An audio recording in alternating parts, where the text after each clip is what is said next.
board meeting, due to the restrictions around board meetings and special board meetings, there was only public comment allowed. And I know some folks, there was confusion around the steps to take to provide public comment. So because of that, and because people want to dialogue around a lot of these slides and what we were saying, to hear more feedback from each of you, we put this forum together. So the goal is to have as much dialogue as possible. We have the same presentation up that was presented with just a few slight changes. We've provided a little bit more information based on questions we received and updated if, if there's been events that have happened that made the old slides no longer accurate. I will also just want to say that this meeting is recorded. So I think it's just good Zoom etiquette to let folks know that. So again, here's the agenda. We're going to go through the presentation for comments and questions. We're going to stop at every slide. So definitely ask away. We really want to make sure that after this conversation, you feel heard, and we feel understood, and you feel understood. So we want to make sure that this is just the start of a dialogue around these issues. There's a lot of exciting things going on, both at MEA and just this space in general in the industry. And so there's a lot of great opportunity to share, especially with some of the expertise that I see in this group that folks have to bring. Then, and after we go through the presentation, hearing feedback on future considerations and analysis, what did we miss? What more would you like to see us do? Giving your feedback on those concepts as we move this dialogue forward. And then if we have time, because I think many of us could nerd out on this for days, but if we have time, we can go into conversations on the Innovation Committee, which was also part of the board's approved action plan. As we start to formulate that, would love to get some thoughts and ideas from this group. And then general member comments, if we have time for all of those things. So Tony Izzo's here, he's our CEO. Tony, do you want to add anything to this introduction? Oh, just lost Tony, I guess. So we'll opportunity, oh, there you are. Hi, Tony. Hi, Julie. Just addressing a technical issue. No problem. Did you want to provide any other introductory comments? I think that you opened it up well. This is a very important topic. There are changes occurring at the local, statewide, and national level. I think it was important to us, as Julie mentioned, that we provide a means by which that we could have more of a conversation and dialogue. I want to recognize that we do have some board members on and reflect on their keen interest in the massive changes in our industry from really at all levels. I'd also want to mention that some thought that we were essentially done with the special board meeting, the last board meeting, with a vote on approving the 28% carbon reduction by 2030. And I'd like to add a little bit of that just from my own perspective, that my sense of the board, what I hear from the board as their employee, is that that was the first round based on a strategic plan that was focused on what is it that we could stretch to do without any material impact on rates. But it is certainly not the only thing that we're looking at. We're paying attention to all of these various inputs and transitions that we'll talk about in the presentation. And I look forward to questions and comments from all of you. Thank you. Thanks, Tony. And so if you do want to make a comment, just raise your hand. I see that Christopher Sahlstrom, you're showing exactly what needs to be done if you want to ask a question. So feel free to ask it. Oh, you're still on mute. Oh, there you go. And I still can't hear you, even though I see you're unmuted.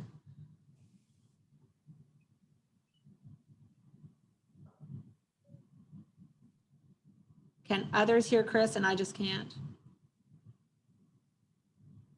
I don't hear him either. All right. Yeah, Chris, we try it one more time. I see that you're off mute, but I still do not hear words, unfortunately. How about now? Can you hear me now? Yes, there you are. Okay. Yeah, it was, of course, sorry, I wasn't here at the last meeting, so I wanted to, I think you kind of answered the question. There was some agreement on moving forward for carbon reduction. Just being in the community that we're in, I assume that was going to be an automatic opposition for that. Well, we did hear folks at our last public meeting speak both for and then also with concerns around a carbon reduction strategy, just wanting us to focus more on cost and reliability. We feel like the plan that we came up with can accommodate both, that we can reach for innovative solutions to reduce our carbon while still holding costs and reliability at the high standards that we have. And that's the solution that we proposed to the board. And that was what was approved at the April board meeting. And that's for a 28% reduction by 2030, plus the implementation of several member choice programs. And we'll get into those further later on. Yeah, I've been following the industry closely, and my understanding is over the last 10 years, solar has made dramatic reductions in cost. Natural gas has also become cheaper than coal, and now we're seeing solar and wind be actually cheaper than natural gas. So if people are only caring about rates, just on a rate perspective, I think the future is going to be better rates with renewables as far as reliability as well as reduced cost for maintenance. Thanks, Chris. So yeah, we'll be addressing a lot of that in the presentation, just on what we found from our current analysis. And then again, love to get feedback on it. I know during the session that we did, the special board meeting, there was some conversation and questions going on in the chat, and that was not visible to most of the staff or a lot of the board members that were involved. So we just want to make sure all of these voices get heard and all the questions get answered. So great. Thank you. Yeah, no, thanks for your involvement. And Tony, you did highlight some of the board members that are here. We've got Mark Masteller, who is just reelected to a second term as the Matanuska District Representative. Thanks for joining us, Matt. And then I also, Mark, and then I also saw Mark Ham, who is a newly elected board member from the Eagle River District, who hasn't officially started yet, but will be sworn in May. So, and I know that others may be joining as well soon. So let's get on with the agenda and start the discussion. So Jennifer Castro is going to be helping me from behind the scenes, making sure that I can see all the see all hands and make sure the discussion flows. So again, just to orient everybody, this was the strategic goal that the board set for itself to either investigate a renewable energy or carbon reduction strategy. Initially, we wanted that done in Q4 due to some limitations around gathering that stretched out to last quarter was when we gave the presentation. And so there are the decisions to date, and that top bullet that is italicized is what the board approved at their April meeting. The subsequent bullets after that were previous decisions on helping us frame the discussion. And if you want to go to the next, so what the executive team did was to figure out, one, what's our baseline? Let's figure out what are we doing now? Let's make sure apples are apples and oranges are oranges. Let's understand where we are now and where we were in 2012, which was the baseline year. And we chose that year because there was a lot of great data around the Clean Power Plan, and that was also consistent with what other folks were doing. So 2012 was the board approved baseline year. So let's look at what was happening then, what was happening right now, so that we had a really good sense of where we were. Then we each took separate components of researching the different levers that we had to pull and their impact and trade-offs of pulling those levers. And then we recommended a realistic plan for the diverse needs of our members. So you can continue on, Jennifer. So to talk through these meaningful metrics as step one, I'll bring on our energy supply manager, Kim Henkel, who was the person who compiled these and did a lot of the analysis. Kim? Hey, good morning. So since about 2012, we've been able to reduce our carbon emissions rate by 21%. This is primarily due to MEA constructing and utilizing our Eklutna generation station. There's some other contributing factors, such as the economy energy purchases that we do with MLMP, or what used to be MLMP CEA now, net metering, along with our IPPs that are on system. But EGS was by far the most significant impact that led to the 21% reduction between now and 2012. Questions on this? I know we're pausing on each slide, so just want to make sure no questions. What was the net metering? So net metering is the, how to explain this? It's, if I were to put a solar panel on my house, that's part of the net metering program. So direct reductions because people are putting solar and feeding back to the grid. Exactly. Did you talk about changing the metering for, this may be a different subject, but changing metering for different times of the day, for instance, plugging in electric cars at night? I'm gonna wait for Matt Register to be on for that conversation, because he'll talk about that a little bit. Well, Yeah, Kim, thanks, Chris. And the time of use rates is definitely something that we've been looking at, and you'll see later on in the conversation that was part of the board approved member choice programs, is looking at those time of use rates and implementing that for the membership. I don't want to get out of order, but I'm going to have to leave in about 15 minutes. I was wondering if I could just say one thing about that real quick without getting us off track too much. Sure. BMW did a study with their electric vehicles where they had everyone plug in their vehicles at night, and they did not do anything with feeding power back to the grid. They just let the utility modulate how quickly the cars, I think it was about 300 cars, how quickly they allowed the cars to charge. And the utility company was able to power down their demand generation equipment because they were able to level the grid just by changing how fast they charge these cars. And it was so effective, they decided they could let people charge for free based on how much money they were saving on demand usage. So there's a few interesting things I'll probably want to talk with Kim about later concerning that. Great, thanks, Chris. Yeah, we've actually been looking at that, and that was another thing that the board approved, was a level 2 charger pilot program. So level 2 chargers, as you probably know, are the ones that most people have at home that would charge overnight. And we have been looking at a program that would allow us to provide level 2 chargers in exchange for being able to perhaps modulate charging or just to understand the data. And Josh Kraft and Ed Jenkin are here today. They're actually the ones who are putting that program together. And we'll be talking about it a little bit later on. So if you want to hear more about it, I think reaching out to them directly would be welcome.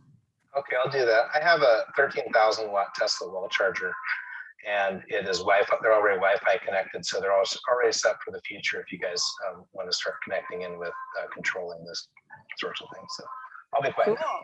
We've got our first guinea pig. Thanks, Chris. All right, any other questions on this slide? And again, I'll just ask that people raise their hand just to make sure, get practice in it, to make sure we don't talk over each other. When there's just one person going, it's not as big of a deal, but as the conversation gets going, raising your hand will be great.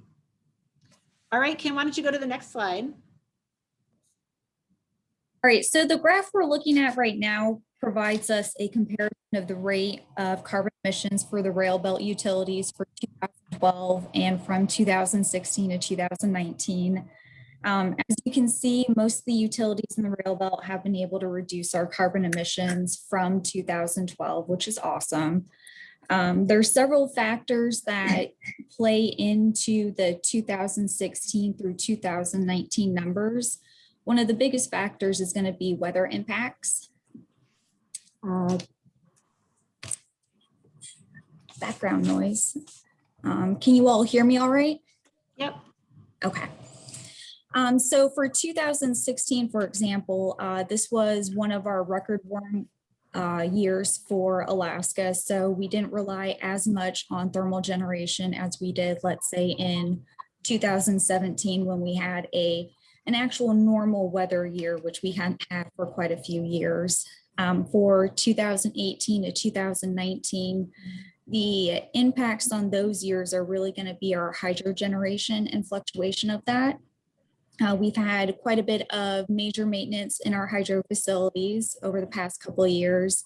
And in 2019, one of the bigger impacts that you'll notice is going to be the Swan Lake fire and the limited access that a lot of the utilities had to our Bradley Lake hydro generation facility. Any questions on this information, this slide? We'll give long, awkward pauses to make sure. Yes.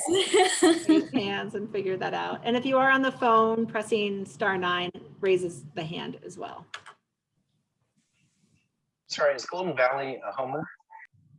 Golden Valley is up in Fairbanks. So they serve Delta Junction down to Healy. Do they do Cantwell? I would have to check on that. Yeah, they do Cantwell. Yes.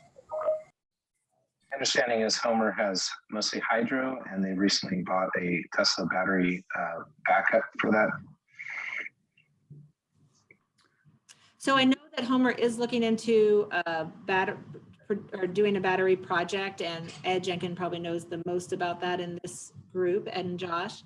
And they also share their resources with us. We all share portions of Bradley Lake Hydro. And I don't know that they have another hydro other than their coordinated share. We all share a portion of that.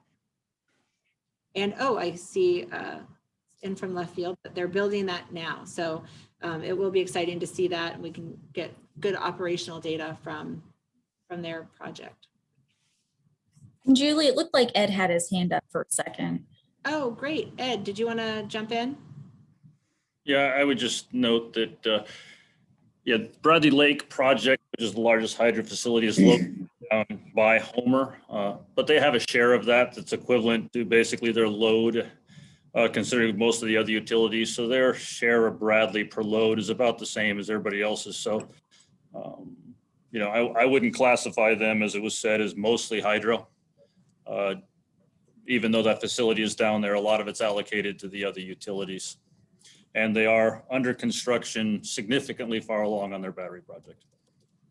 Great, and thanks, Ed. Ed is our COO, our Chief Operations Officer. So he has both our engineering department and our operations department under him. And he also works on a lot of our collaborative structures in the rail belt, the other utility, working with the other utilities. You'll hear from him a little bit later. Other questions on this slide? Awkward pause. Okay, Kim, are there others? Advance to the next slide. That would be great. Yes. All right, so these charts are really just providing a synopsis of how MEA's generation resources will be used to meet our load for 2021. The graph shows our total generation capacity throughout, or totaling all our generation. As you can see, about 18% of it is from renewables, but the caveat there is 2% of it is non-firm capacity from the IPPs that we have online. The right graph is how we are going to meet our projected energy load. And as you can see, 16% is from renewable generation. And one thing I do want to know is, yes, we have a little over 80% of our thermal generation meeting our needs, or 84% meeting our needs. And this really shows that our Clutna generation station is really the backbone of our generation profile and how we provide firm, reliable service to our members, especially in the cold, dark winter months of Alaska. Any questions on these slides? Kim, can you go over the difference between like the capacity versus energy for folks who? So energy, the projected energy in the right graph is really just summing up the total megawatts we're going to need to generate for the year, versus generation capacity is looking at how we would meet our peak load on an hourly basis. So on an hourly basis for peaking needs, we have about 208 megawatts in an hour available to us, but this does include the 2% non-firm capacity, which typically isn't available in the winter months when we do peak. So it's kind of the potential that we have versus how we're actually meeting that load. We're projecting to meet the load. Yeah. Great, thanks. Questions on this other than mine? All right. Seeing none, Jennifer, you can go to the next slide.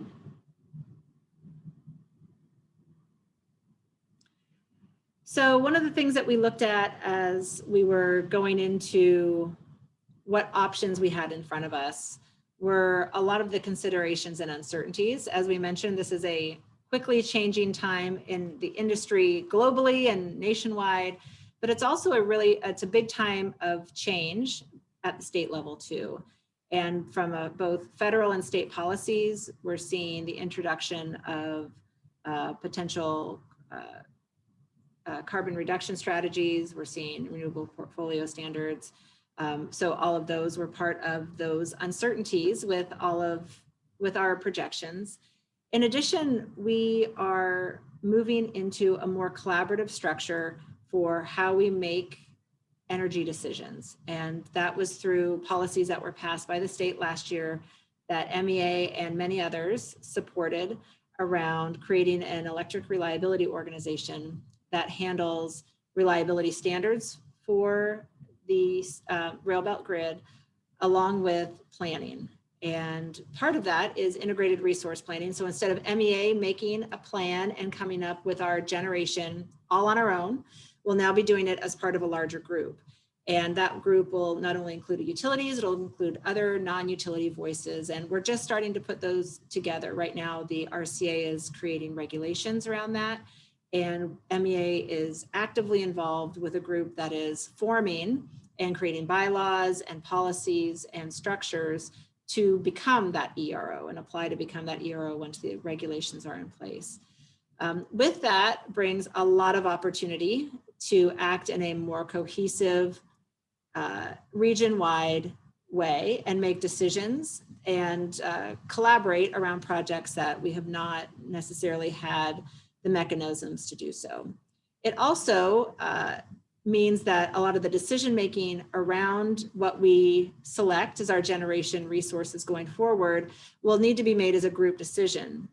We have some opportunities around smaller projects, a distribution level, so kind of smaller projects that we do, but anything large will need to be a part of the integrated resource plan that's approved by this entire group and also typically approved by the RCA, depending on the size of the project. And so there's uncertainty around that.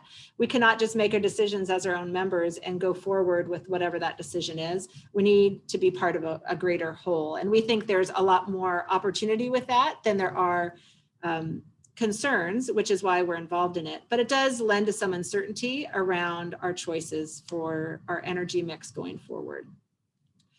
There's also something called a power pool, which was mandated by the RCA as part of the sale of MLMP, which is one of the Anchorage utilities, to Chugach Electric, which is the other Anchorage utility. They mandated that MEA and Chugach need to be in a power pool, which means we're sharing our generation resources.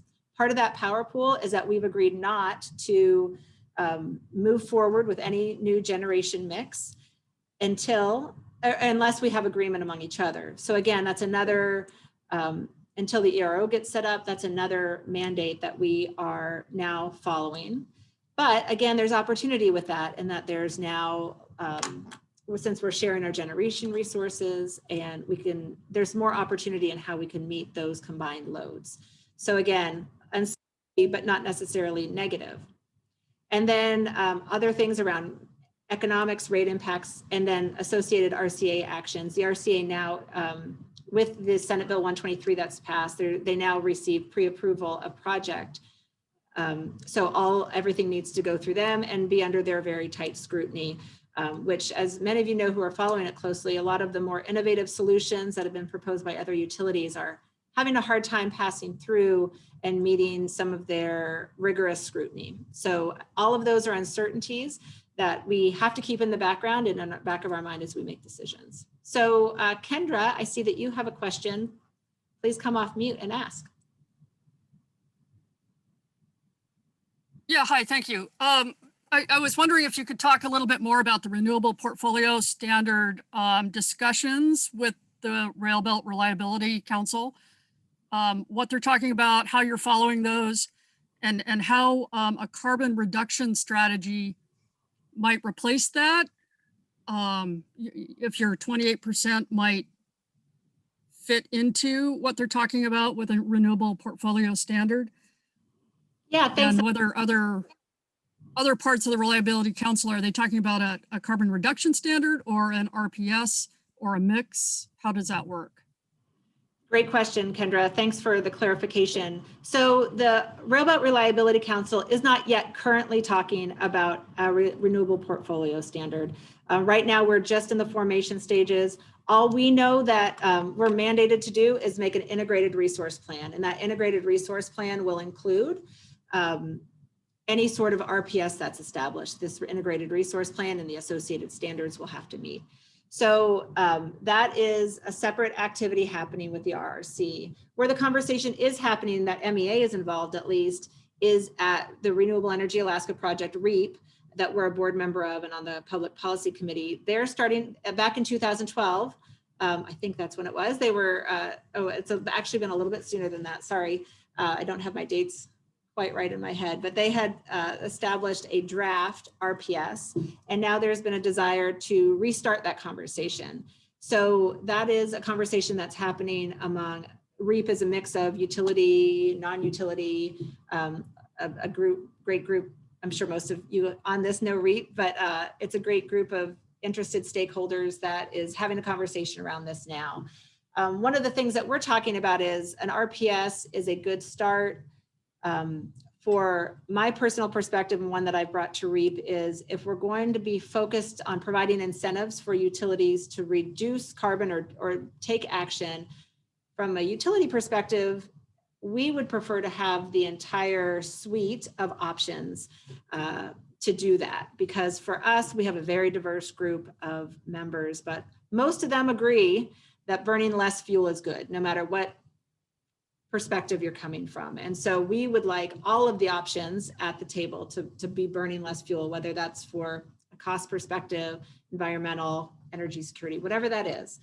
And so a carbon reduction strategy can involve things like energy efficiency, demand and supply side management, as well as renewable integration. So it'll be interesting conversations as those go forward. We're also hearing some legislators are interested in establishing some sort of standard. So I think the conversation is just raring to go, and it's also happening at a federal level. And at the federal level, we're hearing more around carbon reduction, and it's more focused on carbon rather than specifically renewables. A lot of states initially started with renewable portfolio standards, and the conversation we've been having at REAP is some of the experts from outside have said, yeah, that's where we started, and now we're moving towards carbon reduction or net carbon. And so I think we're going to hear both conversations, and MEA's position is open and just wanting to make sure that things are realistic and meet our broader member needs, and keeping reliability and cost in perspective, because again, that's what we are certificated to do as a utility. Do you have sorry, just a quick follow-up. Yeah. And I agree with you. I think carbon reduction is the better way to go. With the integrated resource plan, does everybody have to agree, or the RPS be something like a floor and you could do better than that if you wanted? And I'll stop there. Yeah, so that will depend on a little bit on regulations, as far as there's going to be different voting thresholds for what is required for an IRP to pass through, and any IRP will have to meet a renewable portfolio standard or carbon reduction standard. Any sort of policy or regulation would need to be met by the ERO. I do not know if the ERO would ever establish one. That would probably happen more at a policy level than in the ERO, which is more of an operational and planning level. But others can contradict me if I'm wrong. But I think we're seeing some of those, if there's any sort of renewable portfolio standard, it wouldn't be happening probably at the RRC, but the RRC would be mandated to meet any sort of policy that was established. Tony, did you want to speak to that? Yeah, sure. Kendra, I think that's a great question. What we anticipate is, and really today starts a 30-day clock, or as soon as the order is out, which is today or tomorrow, a 30-day clock to comment on regulations that the RCA has developed that are suited for an ERO, which is an electric reliability organization, also requiring integrated resource planning be done as a grid, not as individual utilities, something that MEA thought was very, very important. Certainly, for what the ERO will be required to do in filing its integrated resource plan, or IRP, will be to file what the majority believe is the best plan going forward. There are lots of provisions. So if there are those that don't agree, that all of that would be filed along with it. I think even today, the commission voted to remove language around the most cost effective and replaced it with something to the effect that's, has the greatest value. So the intent is to broaden beyond just the purest economics, but it also allows for changing policy going forward to, by default, we can factor that in without finding ourselves with a conflict and having to go back and have regs redone, and maybe even through statute. And then finally, I would just add that there's nothing there that prohibits any one utility to meet its own needs or consumer needs to decide to exceed any of those goals. You just have to follow a pretty strict regulatory regime in terms of demonstrating why it's the best solution. And I'll give you an example. If right today we wanted to build something large, let's say it was another thermal generation because there was a large development out at Port Mackenzie, and I'm not aware of anything that's happening out there. But let's say some large industry was going out there, and as a regulated monopoly, MEA would be required to put forth for regulatory approval what our plan was to meet that demand. And the test that we have to, there are a number of tests that we have to pass to obtain approval to do that. One would be, is the proposal in the best interest of, is it the best solution and why? And two, they will always want to make sure that there's no cross subsidy. So for example, as residential or commercial ratepayers in MEA's service area, if we wanted to provide a discount to some new entity, we would technically and legally not be allowed to do that, because it's a principle in rate making that's referred to as cost causer is cost payer. Um, so that's a test that we have to pass with absolutely everything. The 1.2 megawatt solar farm in Willow. Some think that that's subsidized. That would be absolutely wrong. That is at or below our cost to generate our own power. We likely wouldn't have done it. And even if we wanted to do it, we wouldn't get it through the Regulatory Commission for approval if there was some form of subsidy that other members were having to pay. And then finally, I would just add that even if there was a large development in Point McKenzie or Port McKenzie that required additional generation, now under the RRC and the ERO, that would go to the, which we very much support, that would go to the ERO to determine, well, what's the best way across the region to meet that need? Because maybe we don't need any thermal generation. Maybe with a simple transmission upgrade, we can get that power from a pre-existing facility, or we would look at certainly what other options were available, from battery storage to expansion of wind farms. It would be a much broader macro look at things. Yeah, great comments. Kendra, you good? Answered? Okay. All right. I also see Tim Leach's hand up. Tim. Thanks so much, Julie. And I have a narrower question and a broader question. The narrow question I'll start with first, just dovetailing off of Kendra's comment and Tony's response there. The question relates to the executive order that the Biden administration put out around the social cost of carbon. That's 13990 for folks who are aware of that particular order. And as some folks might know there, that calls for the internalization of that cost of carbon, social cost of carbon, when there's a federal intersection on projects. My question there is, within that integrated resource planning process, Tony, that you were just discussing, and the change in language that I think you mentioned around going from cost to value, or direct cost to value, if there's, or where there are federal intersections with these projects in the planning process and the determination of costs and benefits, if there's going to be the inclusion of a social cost of carbon, if you're aware of that at this point. Julie,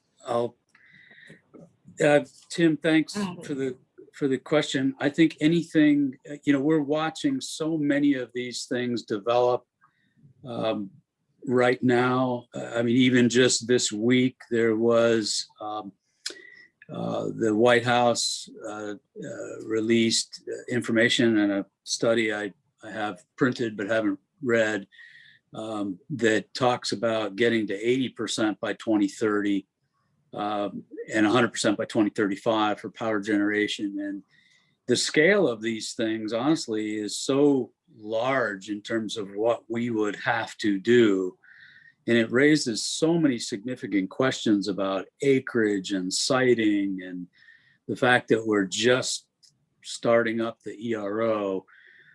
I would put this in a category of things that we're watching very closely.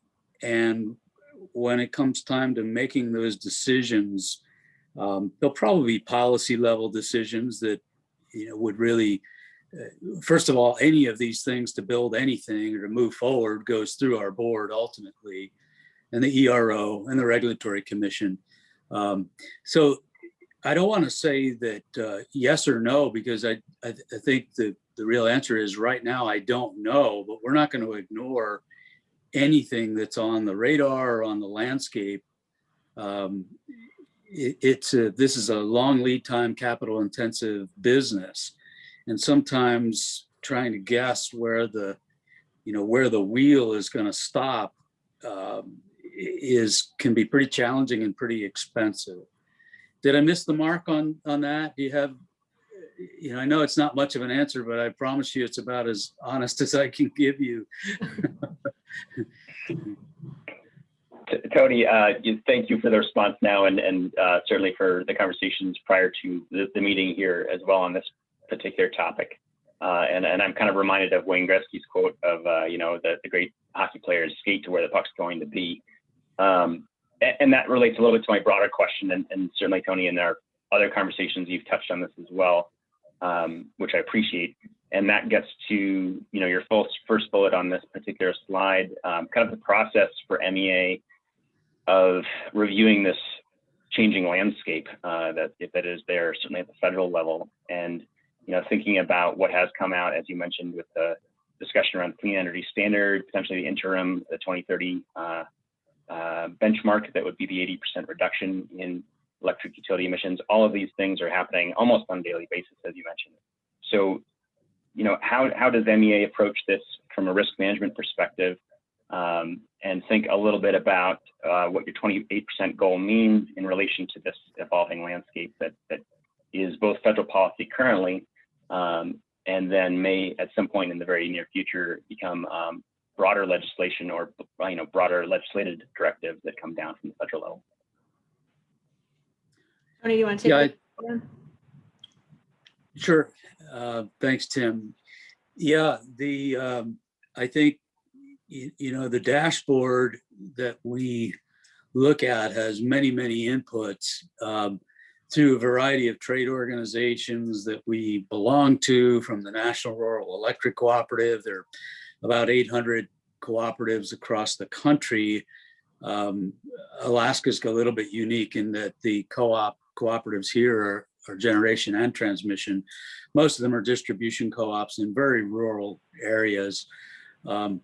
But they certainly are impacted greatly by changes in federal and state policies.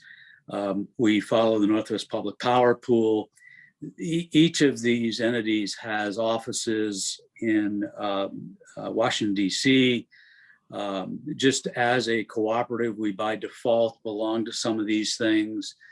And it's a daily news feed that we're provided with, and then really it's a weekly basis that as staff, we're on a call with the statewide group, in addition to lobbyist reports that we get as we follow a variety of things. And it's, there's a certain level of moving target that is involved with all of them. And of course, the difficult decisions that that board members step up and volunteer for, and they hire folks like me to manage is to constantly keep the eye on the ball, conveying what we believe is the latest, greatest, best information.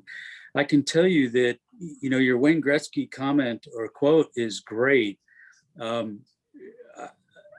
I think as an organization, we've made great strides towards skating to the puck, or where the puck is going to go or be. But it's a matter of scale in this that is that we're grappling with right now, and we're very open about it. The fact that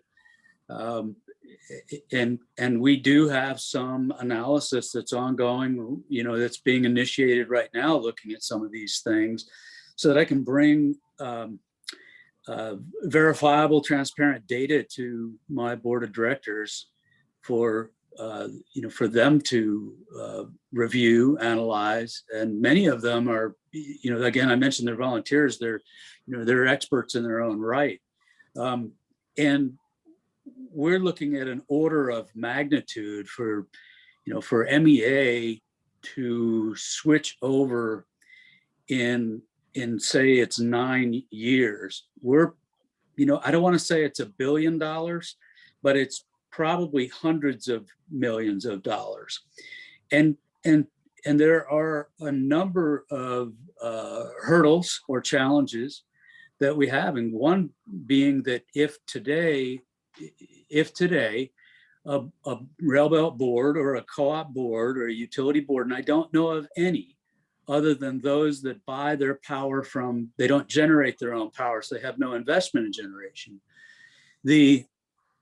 if we were to go into the regulatory commission today or this week or this year and say, well, we want to replace the investment we made 5-6 years ago, and we're going to cite 1,800 wind turbines, we're going to build out transmission at $1 million a mile, the hundreds of miles that we would need, frankly, it would be outright rejected and we would lose credibility. And so there are a number of aspects to this that are legal, that are regulatory, and it's in no way does the what might appear to be a lack of commitment to adopt a solution, is that meant to indicate that we're against it. It's that we are calculating, analyzing, handicapping, and getting input from experts across the country on a regular basis, and we're sharing with our neighboring utilities to do the same. So this will be a great challenge. I'm very excited to be in the industry at this time.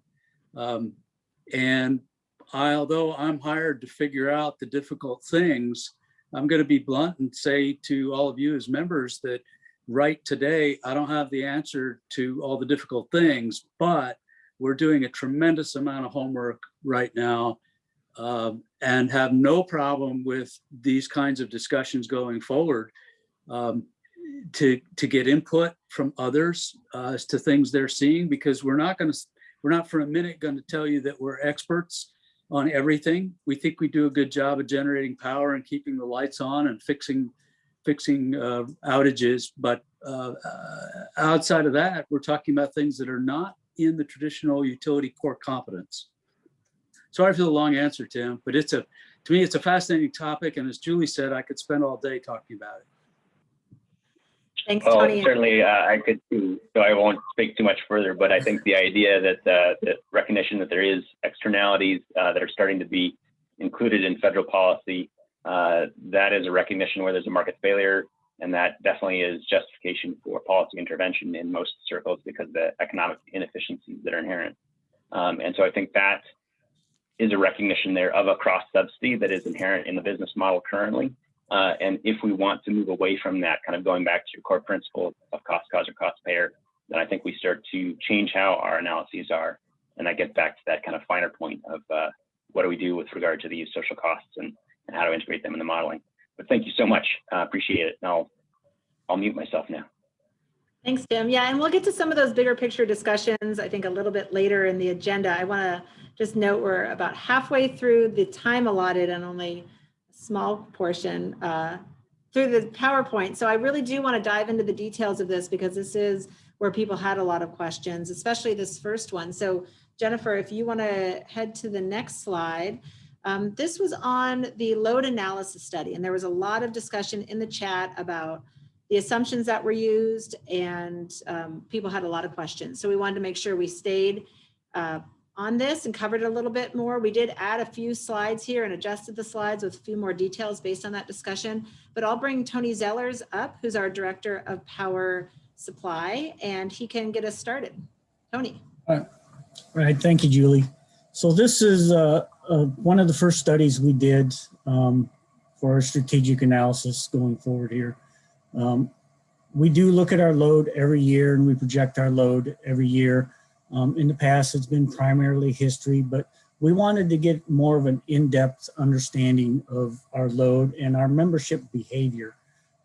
We also wanted to develop a very conservative baseline for where our load is going so that when things happen in the future, we have something to measure against of the impact of let's just say EVs coming on board or something of that nature and how that impacts our load going forward.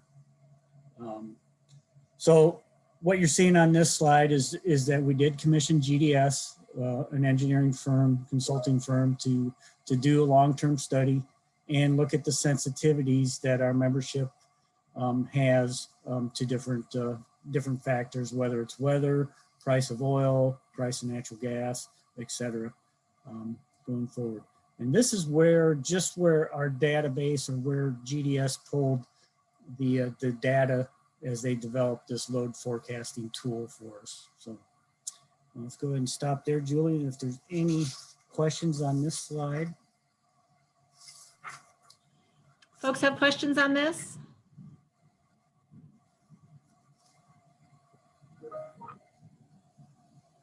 I don't see any after my awkward pause, Tony, so I think you can keep going. Oh, wait, Kendra had one, just 1 second. Kendra. Yeah, I'm just curious on the energy efficiency. Are you seeing members interested in that for reducing costs, or what are their drivers if they are interested in it? So Kendra, that's a great question. In the past, we have seen membership on the energy efficiency, and one of the drivers was the state was subsidizing or giving some credits for windows and stuff for upgrading your house to more energy efficiency. Also, there was a big driver in appliances getting more energy efficient in the past.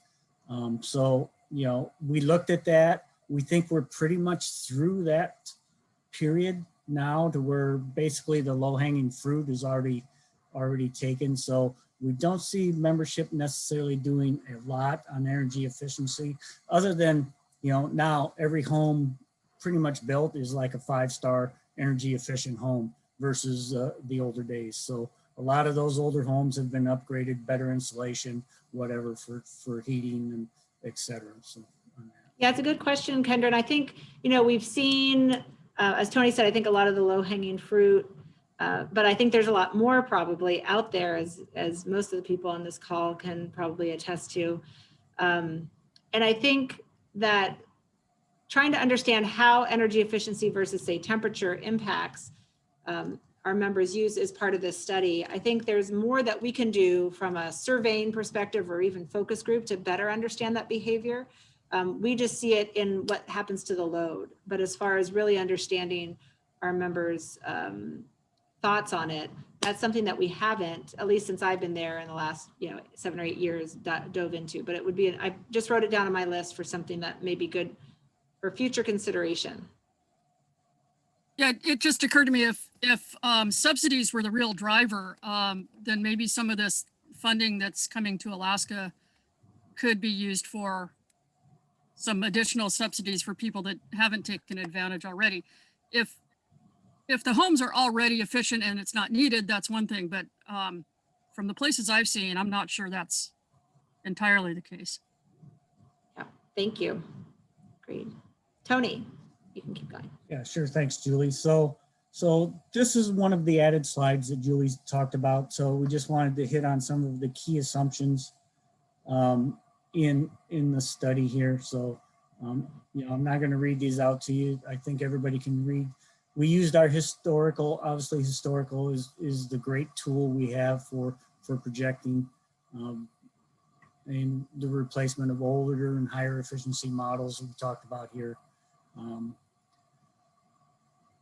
We also, one of the things that we did not take into account for this is that we commissioned last year, this study, is the current, we had to assume that there were no changes in current federal and state codes. So this, again, gives a very conservative baseline forecast to develop the forecasting model mentioned down below. And if there's questions on this slide, if not, we can move to the next, Jennifer. I haven't seen any. So what are the findings of our study? So the finding of the study is we're still one of the only places in Alaska that's growing. Our load is projected to grow 0.8% annually for our residential energy growth. The commercial growth at 1% annually. And there you can see the numbers for base load. The interesting thing that we pretty much knew, but it came out here and we got a little bit more refined data on it, is that temperature is what really drives our membership's load. So what would cause a member to change from their 650 kilowatt hours per month to 750? Well, primarily it's temperature. So it was mentioned earlier, we are a winter peaking utility. So when it's colder than normal, as we've seen this first quarter of this year, then the loads go higher.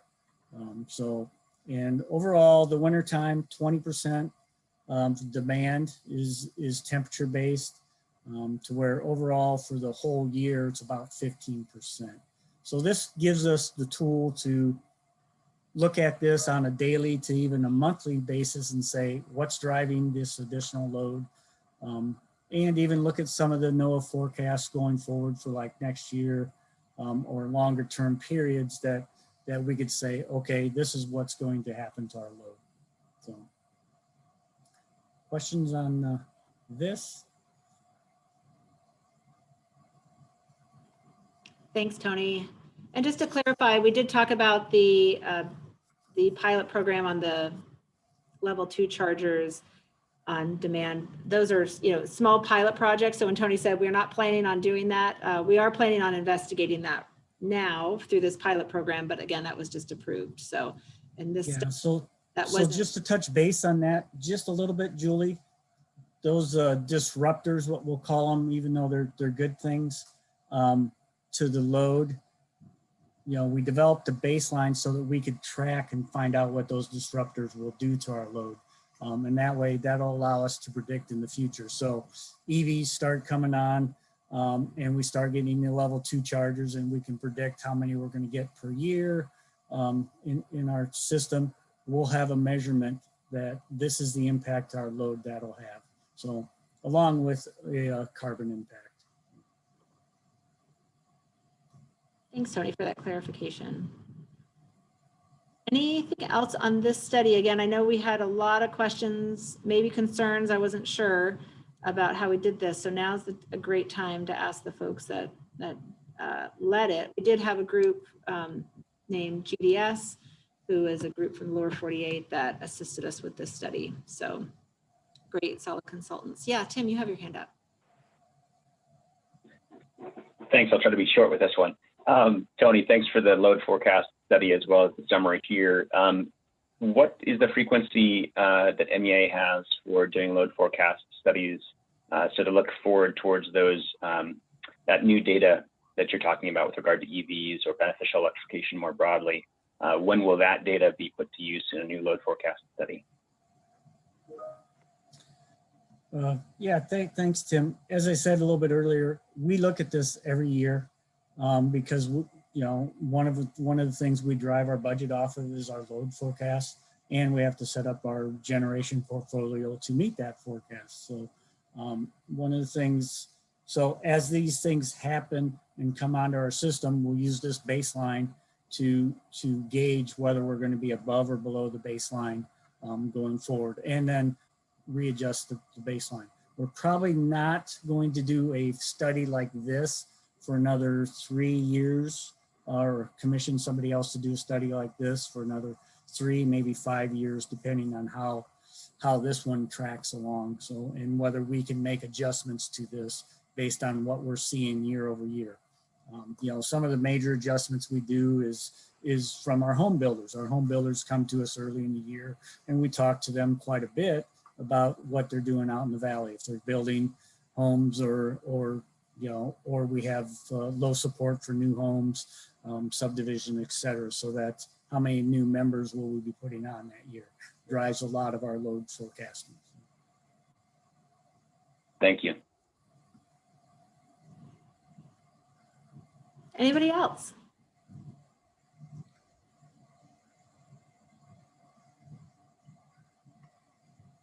All right, well, thank you, Tony and Kim. I know you guys both did some great work there, and we appreciate it. So the next slide was around member needs. And again, most of this was centered around formal and informal surveys that we did, focus groups, listening session that we conducted, and then outreach to conservation focus groups around interests on this topic. And findings generally were that are that members are really engaged in this topic. In fact, we had a focus group on the website, and they really just wanted to talk and be a part of a focus group on carbon reduction. So we know it's something that when people start talking about, they're really interested in. It's in the news, they wonder what's possible, and they're excited about different subjects. So it's great to see how interested and engaged and curious members are about it. Again, as we start doing a lot of these studies, most feel like, hey, we want MEA to do more. And also most within that want MEA to do more, but aren't willing to see a significant or some not at all any sort of rate impact to MEA doing more. So that's something that the board definitely took to heart, and we did too as we were making these discussions. And that's one of those other things that member opinions shift. And so as we continue to monitor the pulse on that, we'll start to understand priorities. But most said, yes, let's do more if we can, but not if it's going to cost us a lot more every month. Many members don't know what we're doing already. So some of those metrics that we had, how their power is being generated now, the good things that are coming online. There's been so much change since I started on the rail belt in the last 7 years around integration of renewables and new carbon reduction actions. And that's something, as we're focused on keeping the lights on, we don't do a great job of talking about. And so we really need to do a better job of making sure members know about all of those things that are happening at their co-op around carbon reduction or renewables that they're interested in. And a lot really were interested in member choice initiatives. Even the folks that may not be interested in carbon reduction strategies, they believe in member choice. If people want to do more, the opportunity should exist for folks to do more through their utility. And so that is one of the tenets of this carbon reduction strategy that was approved by the board, was member choice options for folks that wanted to do more, that were interested in more action. So we'll get down to those a little bit later in the conversation, but do folks have questions about this specifically or any of our specific survey data? Hi, this is Stephanie Jeffers. I'm sorry I got in here a little bit late. Hello, when presenting the survey data, the question is posed as, would you be willing to pay more for investing in new renewables, or how much more would you be willing to pay? I'd be interested in seeing how the question was actually posed to members. And also, I would caution against using that kind of language. Whether or not the intent is to, it implies that it will cost more for more renewables or to reduce carbon reduction.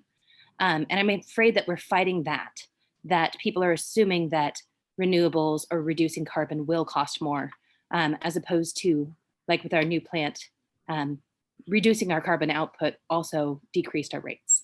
So mostly I'd be interested in seeing how the question was posed, because I think it would definitely change the responses, but also request that we be a little bit more careful that we're not implying that investing in renewables or reducing carbon is more expensive. Great. Jennifer's on, and she's our guru on the survey. Jennifer, do you want to take this question, Stephanie's question? Yeah, so the question that gets asked in the annual membership scientific survey, how it kind of starts out is it says that currently MEA receives X amount of its power from renewables. Should MEA receive more of its power from renewable energy? And they're asked yes, no, or don't know. And then it asks, for those that answer yes, why should MEA receive more power from renewable energy? And then if they also responded yes, that MEA should receive its more power from renewable energy, they ask, how much money would you be willing to add to your bill per month for MEA to produce more power from renewable energy? And then that gets categorized from $0, $1 to $5 per month, $6 through $20 per month, or more. Thanks, Jennifer. So Stephanie, that answered your first question. And I think to your point, you're right in that some of the renewables, like for instance, hydro is cheaper than thermal generation. Other renewables, depending on how much we add, and we'll get to those in the studies, and could the integration of variable power especially can at many times be more expensive than the thermal options that we currently use. And so, but I think that your point is well taken, that words matter and how questions are asked matter. And so I think that's good counsel as we continue down the path of surveying our members to make sure that we're correctly asking them without, so that there's no bias intended. All right. Thank you, Julie and Jennifer. Thanks. Tony, did you want to add to that? Yes, I do. Hi, Stephanie. I thought it would be, you raise a good point I'd like to try to make. And just for the sake of the informal record here, I think it's important to note that MEA has never rejected any renewable energy project that's come to us, as long as it meets the requirements of what we could get approved by the Regulatory Commission. And many of you are familiar with qualifying facility or QF regs under PURPA.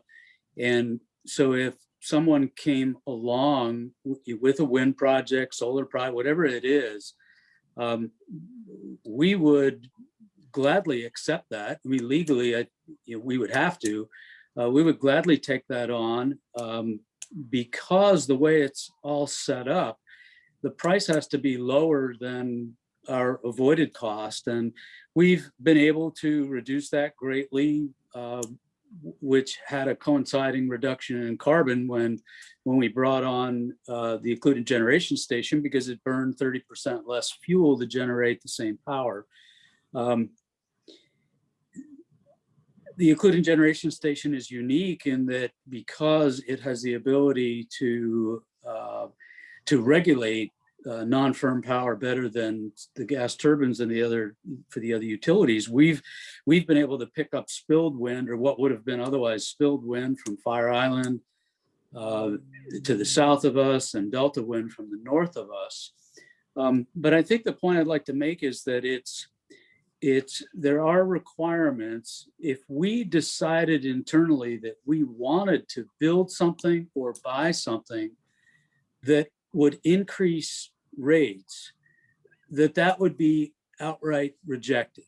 It would be rejected because it would be inconsistent with statutes on rate making in terms of providing the lowest cost, reliable power as a monopoly. And I think it's important to point out too, many will say, we hear this all the time, well, renewables are reducing in cost, and that's very true, and it's very exciting.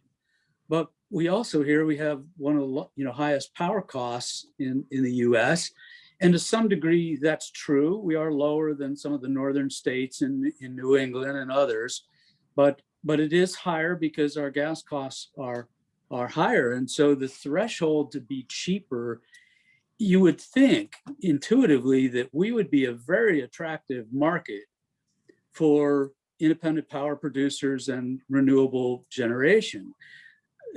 From where I sit, I can only reflect on the fact that the desire is 100% there on behalf of MEA, because anything we can do to lower our highest cost, to reduce rates that increases growth in the economy is all wonderful. But it is kind of surprising for someone in my chair to see the lack of proposals, or the few that we do receive. We're very excited about them, but it's kind of like one and one isn't adding up for some reason. I don't know if it's the cost of doing business in Alaska, or some of the limitations in terms of infrastructure here. We're not on the US road system. But what I'm really excited about is one of the things the board approved along with carbon reduction goal is this program that we'll talk about in a few minutes, in which members can voluntarily donate dollars that can be used to make non-economic renewable projects economic. And that way you avoid the absolute requirement that there be no cross subsidy between members. And it's on a voluntary basis. And I'm aware of one potential project that was marginally economic, where the individual was asking MEA, myself, the board, to pay something extra, which we're just not allowed to do.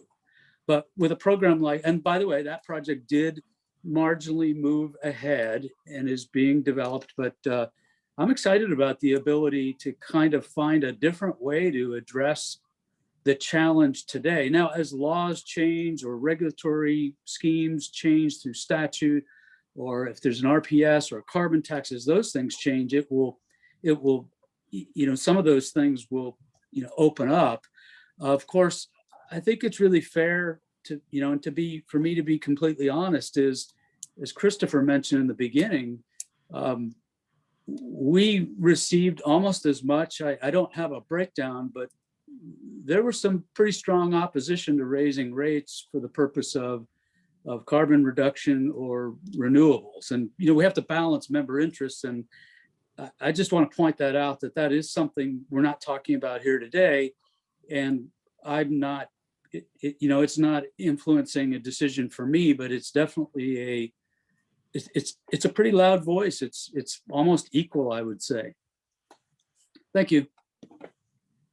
Thanks, Tony. Tom.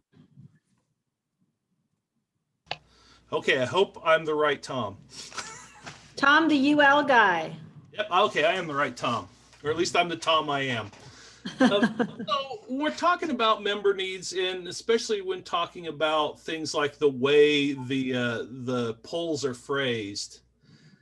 I got to thinking about, there's a lot of stuff like, well, people love windmills except when they're in their backyard. And I see a lot of that because I go all over and look at a lot of energy stuff, right? So, and then things like, nuclear power is good except nobody wants it. And how is how's the electric company going to work with people who either are not in my backyard or who have, unreasoning fears about, using burning garbage or, reusing thermal and then having to dump heat somewhere. So now they can see a plume or, all that sort of stuff that you have to deal with on the outside as the effects of using more efficient methods. Thanks. Yeah, Tony. Yeah, thank you, Tom. We mentioned already a couple of times some of the articles and inputs that we read. There was one in the AP put out, I think it was just yesterday, and it was really all about NIMBY or NUMBY, which is, nothing under my backyard, nothing, in my backyard. And then there was another new acronym to me, which was BANANA, stood for something like build absolutely nothing anywhere ever, kind of, I don't recall that is a massive issue that we have. And it's certainly factors greatly into our internal discussions. Again, even with the ERO that we supported and that's being, the regs are being, released now for comment. The commission will now have siting authority. I think that's a good thing. An individual utility won't be able to build anything above 15 megawatts without showing the studies determining why that's the best place, why it's in the best interest of the members, and the commission will have the final authority on that, which increases transparency and provides some financial assurance to the utility once it receives that approval. But MEA about 8-9 years ago looked at a Wasilla transmission line, and we came up with 400 plus different routes, and nobody wanted it. And we've been able to put that off by improving and rebuilding for the purpose of resilience and reliability, some substations. Nobody wanted it in the view shed. They didn't want to see it. I get that. I understand that. But the number one way to make lowest cost energy available across the grid is to have the transmission assets that will allow that. And we call the rail belt a grid, but it's really a 300-mile extension cord. It's not double circuited. There are limitations on what what we can move across it, it is going to be a massive problem, because even to meet the executive order requirements, certainly you could do that with a nuclear, but as you said, I don't know that anybody's going to want to even apply for that permit. The sheer acreage of what's required for some of these assets is going to be a difficult challenge. The siting of the transmission that's needed to facilitate that is going to be a challenge, because it's all local. Those are local decisions, local governments and private property owners that make those decisions. One of the things MEA struggles with right now is that we clear trees out of our right of way, and we will take down at our cost. We think it's in the member interest, any dead tree that could fall into our power lines if it's on private property. But I can't go onto that private property without permission. Most of the time, people will call us. There's a 800 lot number, and we will go out and we will remove that tree and cut it up. We know that's better for our members, because it's better than an outage, which is likely going to happen at the worst weather and the worst time of year. Many times we see those trees on private property, we can't even touch them. And we've gone to the governor even and said, what can we do? Is there some power that we could have? Maybe give us a state trooper to help us knock on those doors. And if we had more time, I would, talk to you about just some wild things I've seen in my years in the business. Not too long ago, we had an individual who had literally homemade landmines because he didn't want us to go on the property to maintain the meter that we own that's on the structure. So that my long-winded response is really not an answer. It's just an acknowledgement that it's a massive problem that I think will require a lot of coordination amongst local and state governments. Thanks, Tony. I know we have been starting to talk to both the municipality and the borough on corridors and things like that, and at least help so that decisions for everybody can be made with eyes wide shut with some planning. And I think too, that is the benefit of, and also the Achilles heel of a member-owned co-op is we're a very diverse membership, and we elect our leaders, and they make the best decisions that they can based on the needs of those members. So with that diverse membership, it means that there's some hard decisions being made, on a daily basis, probably in some cases, but not only by your board, but also by elected officials who are making some of these permitting decisions as well. So it's definitely something that, as Tony described, is something we're challenging, and it's just another uncertainty in the mix. So our old friend, Gary Kuhn, has had his hand up for a while. Gary, we'd love to hear from you. Can you hear me, Julie? I can. Great. Tony, thanks for the diversity of discussion here. Now people can really appreciate what goes on inside of a utility and how difficult these decisions are.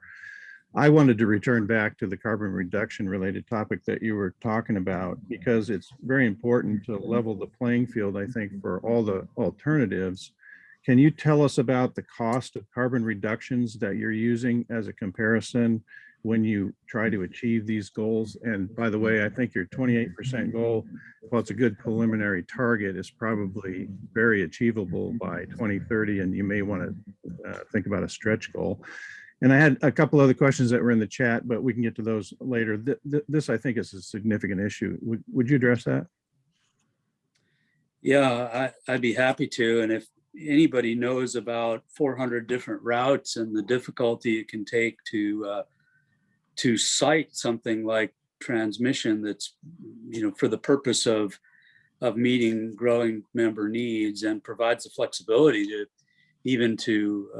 access lower cost of renewable power. Gary, you certainly would know probably more about that through your direct experience at MEA than anybody. The carbon reduction goals and the 28% are achieved through a variety of measures. The diversion at Battle Creek is part of it.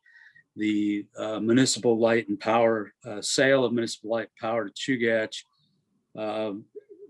they tried to not honor the obligation in that agreement that the other two parties to it have a pro rata right to it. And so we had to really negotiate.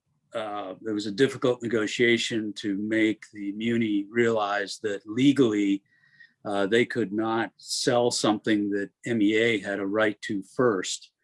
And so we'll get another 8.5 megawatts out of Eklutna Hydro. That could be enough for us to keep an engine offline at EGS. The tight pool, we've started that as of May 1.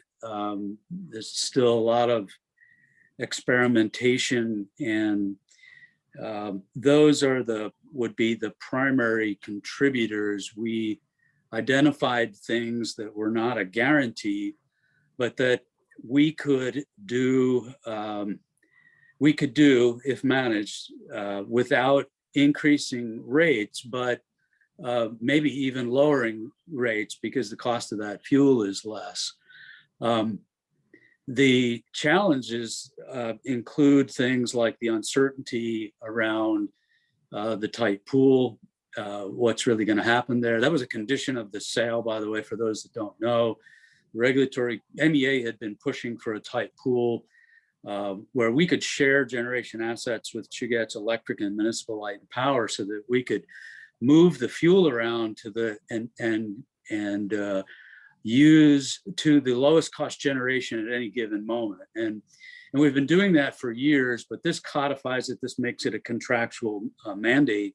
And the Regulatory Commission conditioned the approval of Chugach's purchase of MLMP on the fact, or they require that Chugach be in this pool with MEA. So we are learning, and the actual results I can't say that we know. The other thing that's happening is that Eklutna, the Eklutna Hydro project, in place of a FERC renewal process every 25 years, there's a remediation study that has to be done. We're in the midst of the very first study. There are, I think, a great number of stakeholders involved. All the right people are involved. Native Village of Eklutna and others, including Trout Unlimited and the municipality. And I think that the question there is that if the remediation study, which will be completed in a couple of years, requires the release of water to restore flow of water to the Eklutna River, then we lose we lose that water for hydro generation.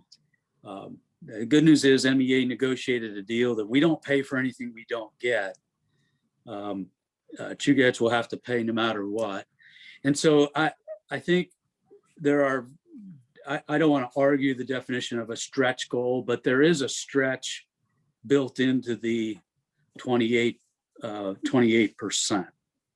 hope that helps, Gary. Thanks, Tony. Any other questions? Yeah, Tony, that really helped a lot. So, and as a comparison, like a solar plant or something like that you may have to deal with in the future, they may or may not factor in on the carbon reduction part of it. I mean, they definitely, the fuel source is not the same as what you're using for thermal generation. And so there's that account. But what I was really asking was the cost of carbon, and those reductions that you had mentioned go to all of that. And so it is quantifiable. And so I appreciate that. But also I was in talking about the independent power, our IPPs, or people that would like to provide renewable energy. How does that work with the power pool? Is it directly related? Can they go about that if they're small enough to not affect that agreement, or does it affect it directly each time you consider that? There is an impact, and I would kick it to Ed, who's really closer to that. The smaller ones, it's not an issue. Certainly, primarily the agreement is that we each have first call on the other's most efficient generation. And if we do something that is going to disrupt that, there is some joint decision making that would have to be made. And Ed, do you want to take that?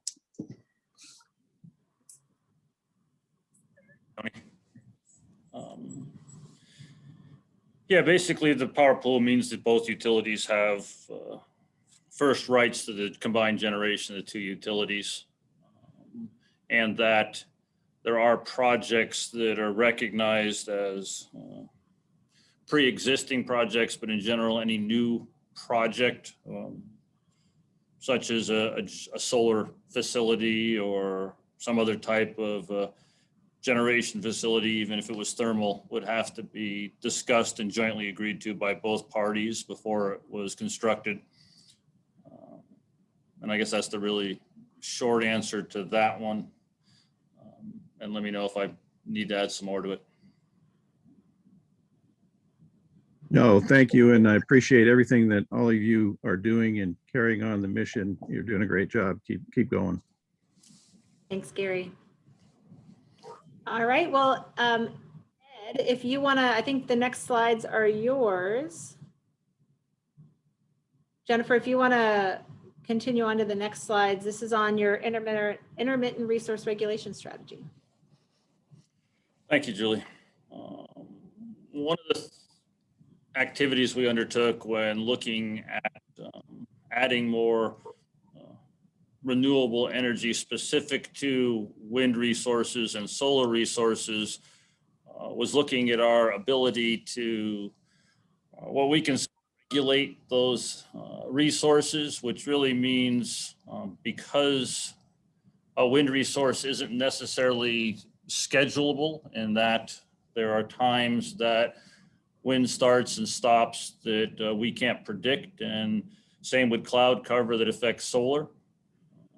What you see in this graph is the Eva Creek wind farm and its variability. So we looked at some solar facilities first and looked at the variability of solar facilities based upon historic data that we already had from some of our resources, and modeled that and looked at the impact to our generation facility and looked at what we could incorporate into our system with our existing resources in a cost-effective manner. And I might as well go to the next slide.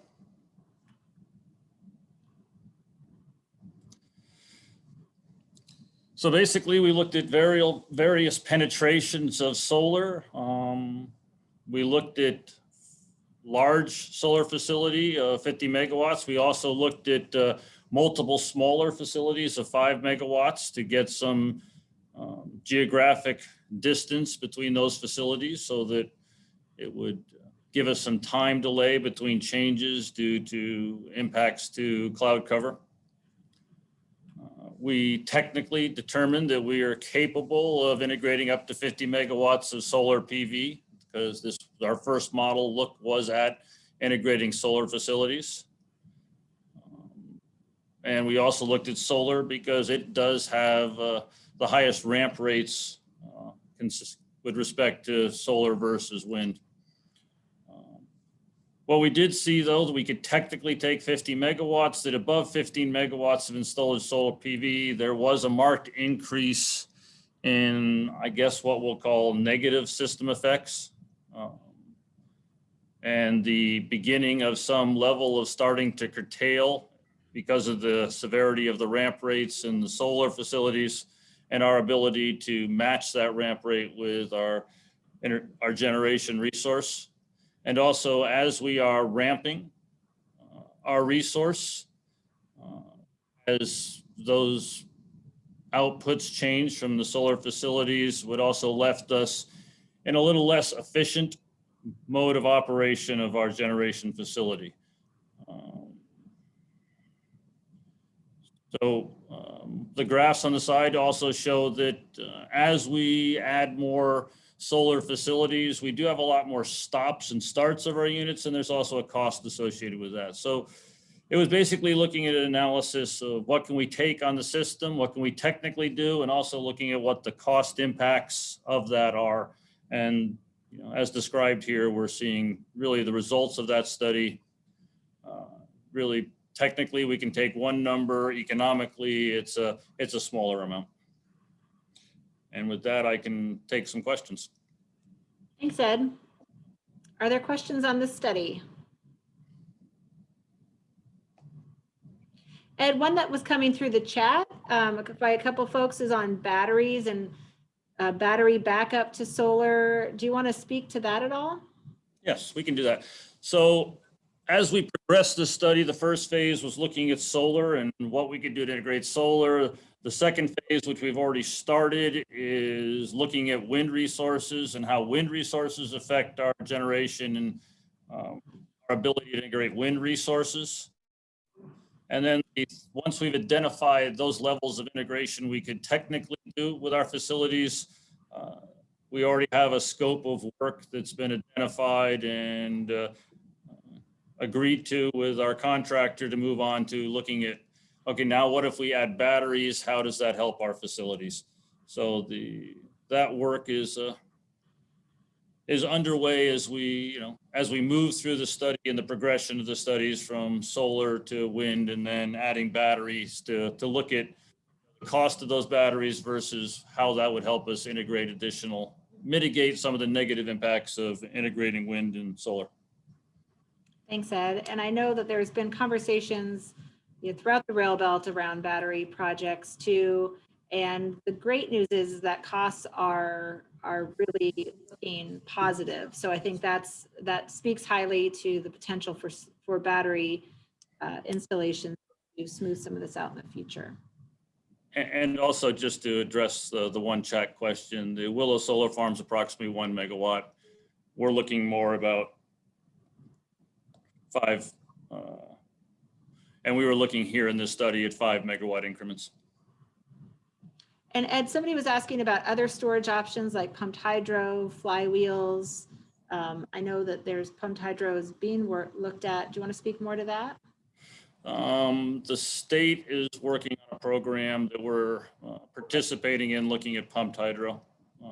I can't really speak to more specifics than that, as I'm not the one attending that meeting. Both Josh and Tony Zellers are on the call, and they can address the piped a little bit better.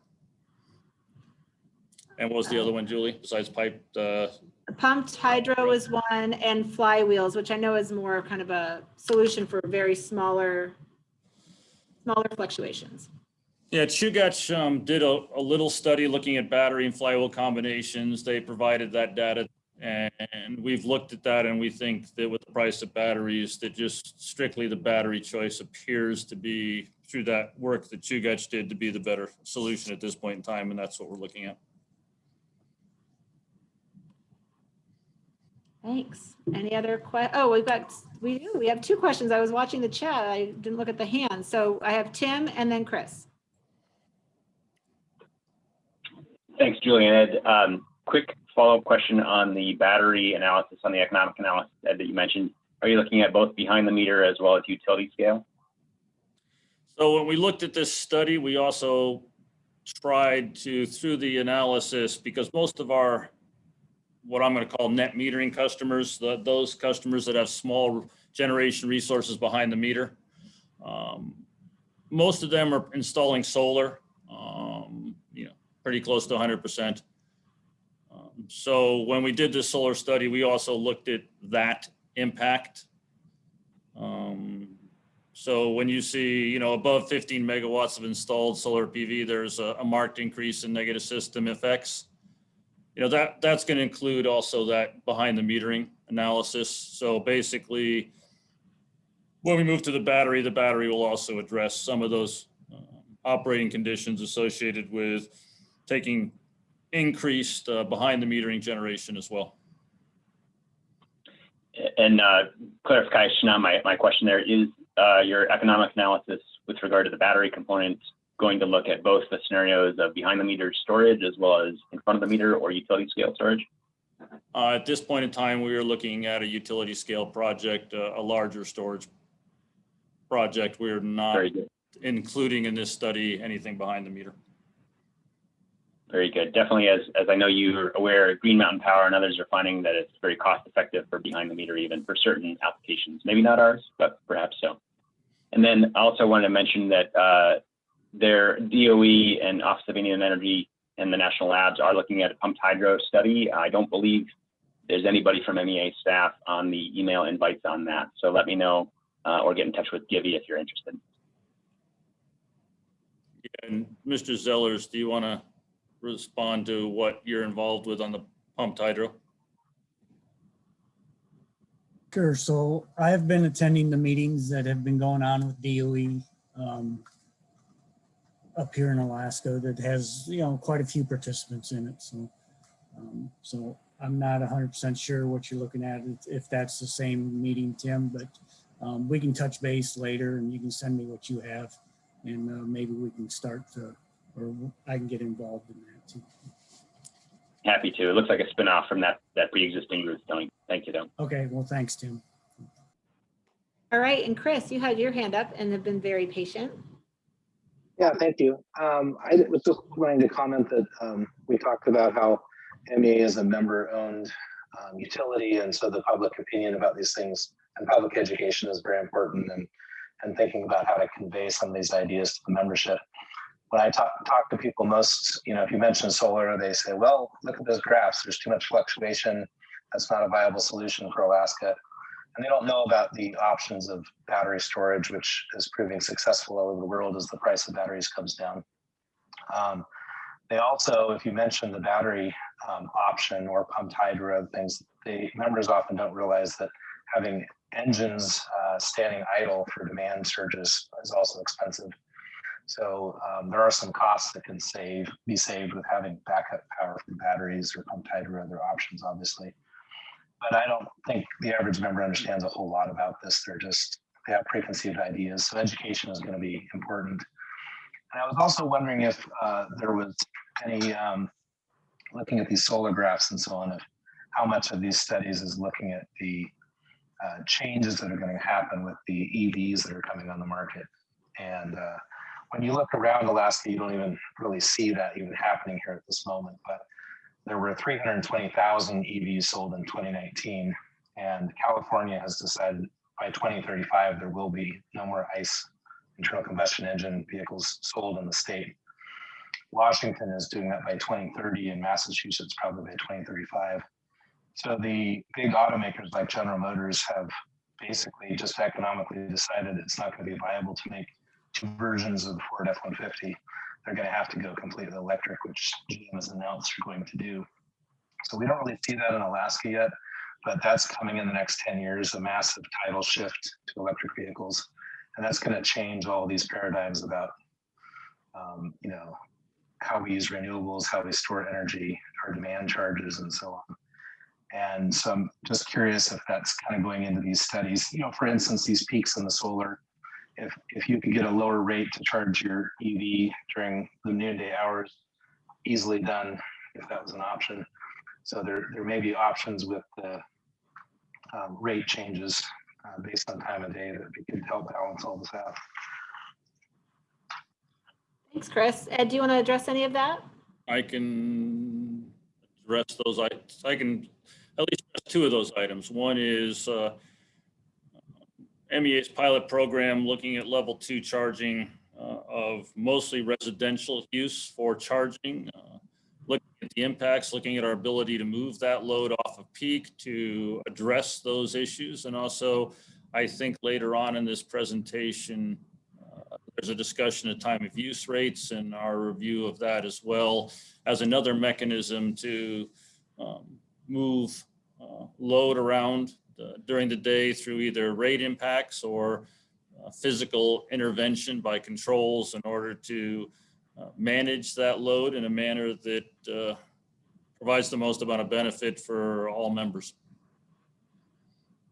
Thanks, Ed. Yeah, and I know that battery storage just in general has been thought of as a potential game changer in the industry. And I think as we're seeing the costs and the potential for them, it's definitely something that we're interested in and that we've been, especially Ed and his group, have been part of conversations around. So we agree on the potential of battery storage. Yeah, and I'll just jump back in as far as, we're keeping track of those activities associated with aggregating charging in order to provide larger blocks of a reduction in load to address on-peak and off-peak issues.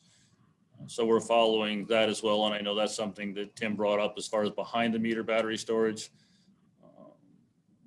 But also one of the things we're looking at in our look at batteries, also recognizing that it also provides additional benefit to us. It's not just associated with renewables. If we provide the right scale, it gives us some other value. So the battery program is a little bit larger than just looking at its effect on renewables, but also on the overall cost of the association and what it can do for reducing other costs that the utility has to incur as far as to maintain reliable and redundant generation sometimes. Thanks, Ed. Other questions? I was just going to comment for reference. I mentioned the Apple campus earlier. They've decided to go completely solar, and so they have a facility generating 280 megawatts of solar power for their entire campus. And the news this year is they've gone to complete battery backup for nighttime. So they're doing 280 megawatts of battery backup at night and be able to go 24/7 with that much power being used with batteries. So just a side note. Cool. Yeah, I bet there's good demand side management going on there too. So yeah, we've seen that in summer and utilities. We're also following some of the other storage opportunities that actually have to be much longer term for Alaska because of the peak during the cold when it's dark and the limited amount of solar resource we have. So we're looking at other storage items as well. thanks, Chris. Other thoughts before we move along? Again, I'm watching time. We're never going to cover our whole entire presentation, but I wanted to make sure we at least got through all of the studies. Okay, next slides. And this was some studies looking at net metering, and Matt Reisterer, our CFO, had this group. Matt.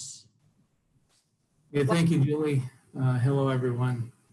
And I can move through this pretty quickly. Slow me down, for questions. So as we research potential levers, we of course needed to articulate the financial impacts. And from where we are today, MEA has a fairly traditional rate structure, and that results in well, it's based on the assumption that our members are using us for all of their requirements. And as such, MEA, like many other utilities, most, recovers a fair amount of its fixed costs through volumetric rates that are assessed on kilowatt hours billed. So looking ahead, we're anticipating continued growth in these distributed energy resources. And primarily, these folks are participating in net metering. So as we looked ahead and we projected some growth, we saw, okay, here's where we're at today, where are we headed? And as you can see on the slide, roughly 1.5% of MEA's retail demand is equal to about the amount of capacity installed on our system currently. And so under the state's regulations, we're obligated to take those folks on our existing rate schedules as they request service. And we've done that. We've not limited that. We've taken everybody that's applied, and we've not set a limit on the amount of net metering we'll provide. And so we looked at that. We said, okay, what is that costing us? What is the effect on everyone's rates? for, those, most folks aren't participating in the system. And we also looked at where, who they are, what they were. Well, it's basically the answer is solar. We've only added solar capacity since 2017. And you can see the growth in capacity on the system in this graph. It's all solar, wind's been flat, and we're at 1,322 currently. So next slide, please. And Matt, just to clarify on that, those are the members' choices of which resource to implement themselves. Those aren't choices. Right. Implementing the members' choices. And that's a good point, Julie. We're not making the call. The member is making that decision, and then we're hooking them up subject to proper interconnection protocols, no matter what they've got. Okay, thank you. So next slide. Well, the results of our analysis are, there is a cost, and it's relatively minor today. And but in the future, we expect it to grow. In fact, theoretically, you could envision a system where we're just one big battery, and everybody on this call, every member, every service, all 65,000, 70,000, are really only using MEA as a battery in the sense that we're a place to take power when they absolutely need it, because we're obligated to provide power on the longest, darkest, coldest, windiest winter night. So we've got to do that. And those folks, most of them want us to do that, no matter whether their system's working or not. And so we've got to do that on one end. On the other end, these folks, they want a place to put excess power when they have it available. And we can do that. We're not there yet. We could be there in that level of extremity, decades from now. But anyway, we were able to show the board, well, the financial impact's fairly minor now. We know this is something that needs to be addressed. And there are rate structures that we can implement that will deal with this fixed cost question. It's primarily a fixed cost issue. And we said, well, even if these installations jump from where we are today, which is around 35 per year, even if they jump to 200, it would take about 10 years to impact revenues by 1%. The board thinks pretty hard about raising rates 1% on the membership. So, that gives you something to consider in terms of the perspective here. As fiduciaries, they really struggle with those questions. And 49 years to impact revenues by 3%. So the conclusion is, from a financial perspective, and Ed touched on the technical, but from a financial perspective, we've got time to continue our deliberate development of a solution in our rate structures roadmap for these distributed energy resources. And we desire to continue with that approach rather than limit them. So that's where we're at today. We want to accommodate the growth. We want to do it in an equitable manner, and there are ways to do that so that fixed cost burdens are shared and responsibilities shared in an equitable way with those who are participating or not participating in that metering. Matt, you do have a question from Tom, the UL guy.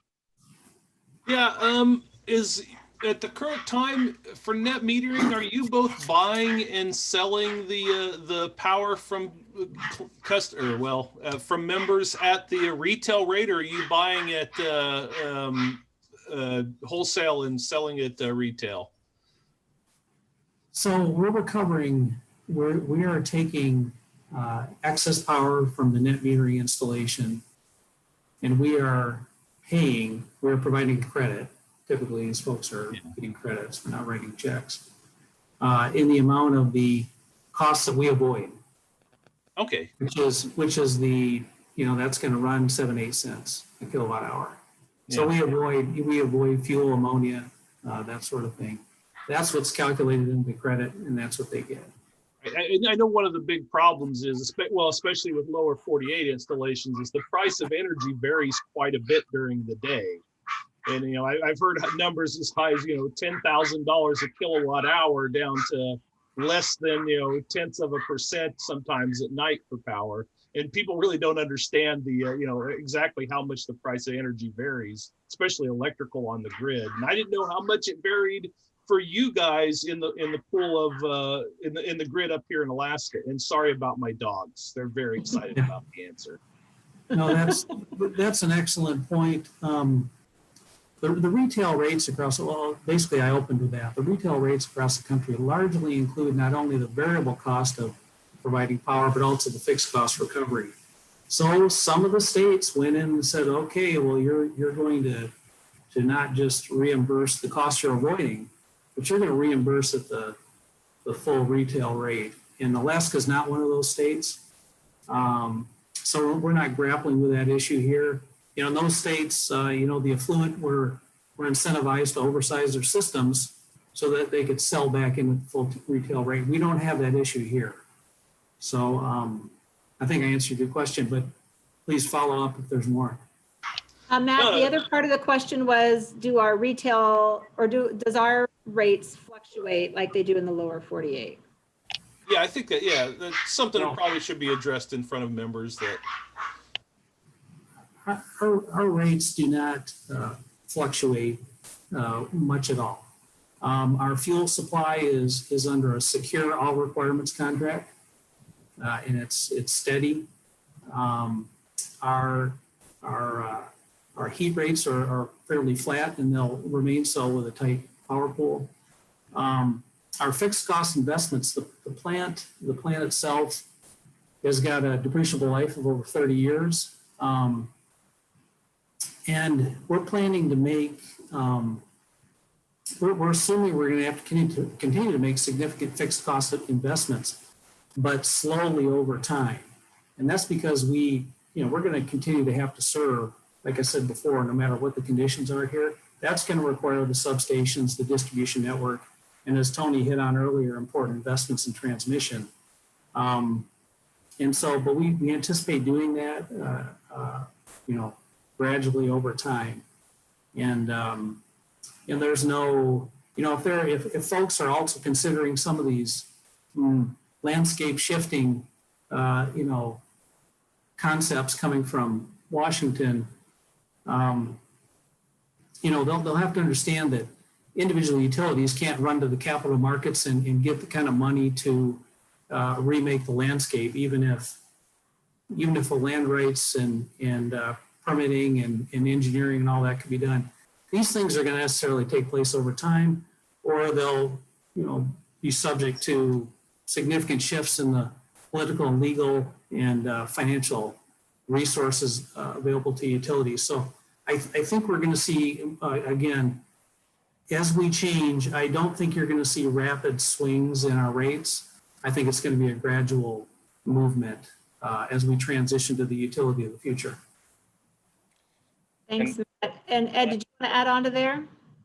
Yeah, just to say that in a slightly different way, our cost of generation in the summer, in the middle of the night when there's hardly any load on the system versus winter peak is basically the same. So we don't have, because of our generation mix on the rail belt, we don't have a significant swing in the expense of generation to meet peak load. So our peak load is basically met with the same cost of resources that the others. So we don't have the swing in generation costs that you'll see in other places. Thanks, Ed. Yeah. Thank you, Ed. I think also the distinction on as far as what we credit back, when people are offsetting their retail, so when they're producing and not using any of ours, they're actually offsetting at that retail rate. But when they produce and sell back to us, that is when they're getting the avoided cost rate. Not just to kind of clarify that. So they are offsetting at the full retail rate, and that has impacts and consequences as well. But when they sell back, that's when they get the avoided cost. Tim, you had your hand up, but now it's gone. Are you good? You just added the clarifying point. Thank you. Okay, great. And Tom, another hand, or is that an old hand?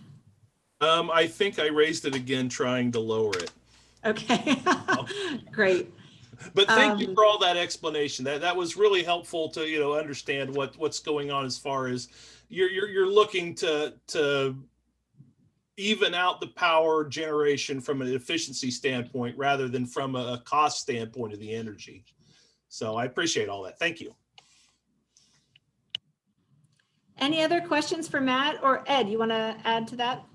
I would just add, and also trying to mitigate any capital improvements we have to make if we have a large influx of power over a peak period by moving load off a peak. So rates are also used to do that as well.